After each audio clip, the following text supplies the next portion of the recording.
அந்த தீவிரத்தன்மை தமிழகத்தில் ஏன் குறைந்ததுன்னு தான் நம்ம கேள்வி தரும். ஏன்னா இங்கே போராட்டத்திற்கு பொது இடங்களில் ஆதரவு முதல் 2 நாட்கள் எங்கேயுமே வழங்கப்படலை. மெரினா போன்ற இடங்களில் நாங்கள் போராட்டத்திற்கு இது ஏன் அனுமதி அளிக்கப்படவில்லை? சென்னை போன்ற பெருநகரங்களில் பெருமளவில் மாணவர்கள் பல்வேறு கட்சி அலுவலகங்களுக்குள் ஒரு முடங்க வேண்டிய சூழ்நிலை இப்போது ஏற்பட்டது. அந்த மாணவர் போராட்டத்தை ஓரளவு கட்டுப்படுத்துவதற்கு இங்கே தீவிரமாக அந்த நீட் எதிர்ப்பு உணர்வுள்ள நீட் தேர்வை அறவே ரத்து செய்ய வேண்டும். வெறும் அறிக்கை மட்டும் விட்டால் போதுமா சார்? அதுக்கு ஒரு போராட்டத்திற்கு ஆதரவோ அல்லது அந்த போராட்டத்தில் ஈடுபட்டவர்களுக்கு ஒரு சாதகமான சூழ்நிலைகளோ இங்கே ஏற்படாததுக்கு என்ன காரணம்னு நினைக்கிறீங்க? டெல்லி, பீகார், மற்ற மாநிலங்களில் கூட அந்த போராட்டக்காரர்களுக்கு உரிய அனுமதி, வெஸ்ட் பெங்காலில் கூட பெரிய அளவில் பேரணி நடைபெற்றது, அனுமதி அளிக்கப்பட்டது. இங்கு ஒரு பேரணியோ ஒரு பெரிய ஆர்ப்பாட்டமோ மற்ற மாநிலங்களைப் போல நீட் எதிர்ப்புக்கு நடைபெறவில்லையே, அது ஏன்னு கேட்குறேன். நிச்சயமாக போராடுகிற பொழுது, மாணவர்கள் இளைஞர்கள் போராடுகிற போது அவர்களுக்குரிய இடமே அரசு ஒதுக்க வேண்டும். உழைக்கிற மக்கள் போராடுகிற போது நிச்சயமாக அந்த போராட்டம் அரசை ஊக்குவிக்க வேண்டும். உழைக்கிற மக்களின் போராட்டங்களில் அரசு அருகில் இருக்க வேண்டும். வரலாறு நடிகளும் உழைக்கும் மக்களின் உரிமை போர்களில் தான் ஜனநாயகம் வளர்ந்திருக்கிறது. ஆனால் பொதுவாக ஆட்சியாளர்கள் போராட்டங்களை விரும்புவதில்லை. நாங்கள் மீண்டும் அழைத்து சொல்கிறோம், மாணவர் இளைஞர் போராட்டம் ஒரு திசை, ஆனால் உழைப்பாளி மக்களின் உரிமை போர் இருக்கிறது அல்லவா, அது அத்தகைய போராட்டங்கள் ஜனநாயகத்தை வளர்த்தெடுக்கிறது வரலாறு நடிகளும். எனவே ஆள்வோர் அதை கண்டு அஞ்ச தேவையில்லை. அதற்கு ஒரு இடம் ஒதுக்கப்பட்டு அந்த போராட்டங்களை ஊக்குவிக்க வேண்டும்.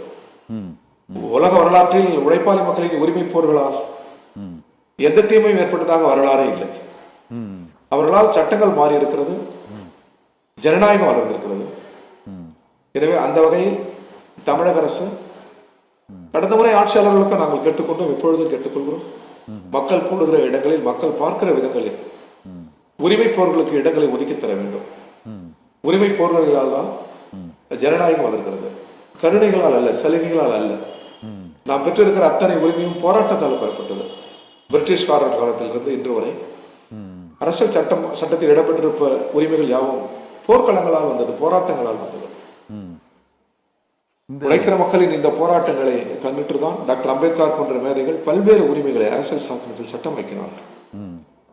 வரலாறு நடிகளும் இவ்வாறுதான் உழைக்கிற மக்களின் உரிமை போர்களில் தான் மிக சிறந்த சட்டங்கள் சட்டமாகப்பட்டிருக்கிறது. இப்போதைக்கு இந்த நீட் தேர்வு வினாத்தாள் கசிவு அதை தடுப்பதற்காக அமைச்சர் ராஜினாமா செய்திருக்கிறார். ஒரு புதிய சட்டம், பொது தேர்வுகள் திருத்த சட்டம் என்ற ஒரு சட்டம் அமல்படுத்தப்பட்டிருக்கிறது. இதன் மூலமாக அந்த தேர்வு முறையை முறைப்படுத்தி விட முடியும் என்று நினைக்கிறீங்களா? ஏன் இன்னும் நீட் தேர்வுக்கு ரத்து செய்யக்கூடிய அளவுக்கு அந்த முயற்சிகள் இன்னும் பாதியிலே நிற்பதுக்கு என்ன காரணம் நினைக்கிறீங்க? சார், எங்களை பொறுத்தவரை நீட் அது குறித்தே ஒரு உரையாடல் தேவை என்று நாங்கள் கருதுகிறோம். தமிழ்நாட்டிற்கு விதிவிலக்கு வேண்டும். அதே நேரத்தில் இதுபோன்ற நீட் முறைகளால் தான் சிறந்த மருத்துவர்கள் உருவாகுவார்கள் என்பதும் ஏற்கத்தக்கதல்ல. உலகத்தின், அடிக்கடி சொல்வது போல், உலகத்தின் தலை சிறந்த நரம்பியல் நிபுணராக கருதப்பட்ட நமது சென்னை மருத்துவமனையில் பணியாற்றிய டாக்டர் நரம்பியல் நிபுணர் டாக்டர் ராமமூர்த்தி எந்த நீட் தேர்வு எழுதினார் சார்? 1 லட்சம் கொரோனா பாதித்த மக்களை பாதுகாத்தது ரஜீவ்காந்தி மருத்துவமனை. அங்க இருக்கிற மருத்துவர்கள் எல்லாம் எந்த நீட்ல படிச்சாங்க? பரீட்சை எழுதினாங்க, அவங்க மதிப்பெண்கள் பெற்றார்கள். நம்மை போன்ற மதிப்பெண்கள் ஏதும் இல்லாமல் கியூபா சிறிய நாடாக இருந்தாலும் மருத்துவத்தில் உயர்ந்திருக்கிறது. பல ஐரோப்பிய நாடுகள் உயர்ந்திருக்கிறது இது போன்ற தேர்வு முறைகள் இல்லாமலேயே. எனவே மனப்பாடம் என்பதை விட செய்முறை தான், பிராக்டிக்கல் தான். எனவே அதற்கு கூடுதல் முன்னுரிமை அளிக்க வேண்டும். அந்த செய்முறைகளை இன்னும் ஆழப்படுத்தி நவீனப்படுத்த வேண்டும் அன்றி மனப்பாட முறைகளிலோ மதிப்பெண்களிலோ மருத்துவத்தின் உயரங்கள் அடங்கியிருப்பதாக நாங்கள் கருதவில்லை. எனவே அனைத்து அரசியல் கட்சியும் அழைத்து ஒரு உரையாடல் செய்து தமிழ்நாட்டின் குரலுக்கு செவிமடுக்க வேண்டும். அதாவது ஒன்றிய அரசு, அதை நாங்கள் வலியுறுத்தி கேட்டுக்கொள்கிறோம். இப்போதைக்கு இந்த கடந்த ஒரு 2 மாத காலம் ஆகியிருக்கிறது. ஒரு முதல் நிதிநிலை அறிக்கையும் இந்த தமிழக வெற்றிக்கழக அரசு, ஒரு புதிய அரசு, நீங்கள் கூட்டணியில் இருக்கக்கூடிய அந்த அரசு ஒரு நிதிநிலை அறிக்கையை தாக்கல் செய்ய இருக்கிறது. இது தொடர்ந்து பல்வேறு தரப்பினரும் பயிர்க்கடன் தள்ளுபடி முதல் இந்த நீட் தேர்வு எதிர்ப்பு போராட்டம், இதற்கு தடை உத்தரவை நீட் தேர்வை ரத்து செய்வதற்கான நடவடிக்கைகளை அடுத்த கட்டத்திற்கு கொண்டு செல்ல வேண்டிய ஒரு சூழ்நிலை. இது தவிர இந்த நிதிநிலை அறிக்கையில் மற்றும் இந்த 2 மாத கால ஆட்சியில் நீங்கள் உங்களது கோரிக்கைகள் முழுமையாக வாக்குறுதிகள் அல்லது உங்கள் சட்டமன்ற உறுப்பினர்கள் அவர்களுடைய கோரிக்கைகள் திட்டங்கள் அதை செயல்படுத்த முடிகிறதா, இயல்பாக இருக்குதா, எப்படி ஃபீல் பண்ணுறீங்க சார்?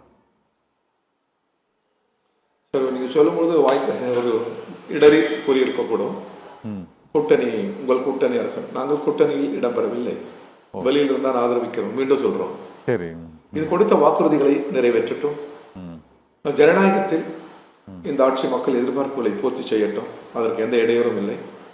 எங்களை பொறுத்தவரை கொடுத்த வாக்குறுதிகளை நிறைவேற்றணும். தமிழக அரசுக்கு ஒன்றிய அரசு தர வேண்டிய நிதியம் இருக்கிறது, அந்த நிதியம் தர வேண்டும். எத்தகைய பட்ஜெட்டாக இருந்தாலும் அது உழைக்கும் மக்களை கணக்கில் கொள்ள வேண்டும்.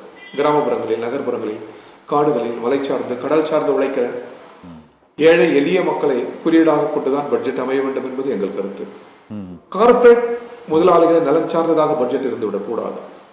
எந்த பட்ஜெட்டும், ஒன்றிய அரசின் பட்ஜெட் ஆகட்டும், மாநில அரசின் பட்ஜெட் ஆகட்டும், அது கடைகோடியில் இருக்கிற உழைக்கிற எளிய மக்களை கருத்தில் கொண்ட பட்ஜெட்டாக இருக்க வேண்டும் என்பதுதான் எங்கள் நிலை.